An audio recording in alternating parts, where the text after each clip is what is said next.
চিতই পিঠা আমরা কম বেশি সবাই খাই। চিতই পিঠার সাথে আরও অন্যান্য জিনিস যেমন মাঝে, মাঝে ভর্তা, মাঝে, মাঝে গুড়ের ঝোল এগুলো দিয়ে কিন্তু আমরা চিতই পিঠাটা বেশি খাই। কিন্তু এই ধরনের চিতই পিঠা কয়জন খেয়েছেন? আমার শাশুড়ি বানিয়েছে।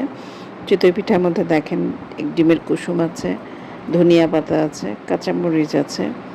তো এরকম বিভিন্ন ধরনের ইনগ্রিডিয়েন্টস দিয়ে যেগুলো আপনাকে টেস্টটা একটু ঝাল ঝাল টেস্ট দিবে। তো এরকম ইনগ্রিডিয়েন্টস দিয়ে চিতই পিঠাটা করেছিল এবং পিঠাটা খুব ক্রিস্পি ছিল। আমার কাছে খুবই মজা লেগেছে। আমি বোধহয় ২টা পিঠা খেয়ে ফেলেছি গপ গপ করে।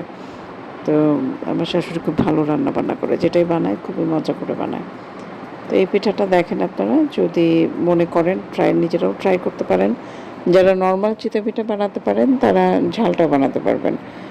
আর নর্মাল চিতই পিঠা যারা বানাতে পারেন না তাদের জন্য একটু দুঃখজনক, বা চেষ্টা করে দেখতে পারেন। খুবই মজা লাগবে।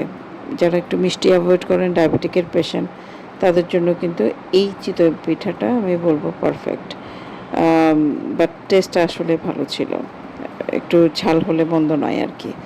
ঝাল চিতই পিঠা।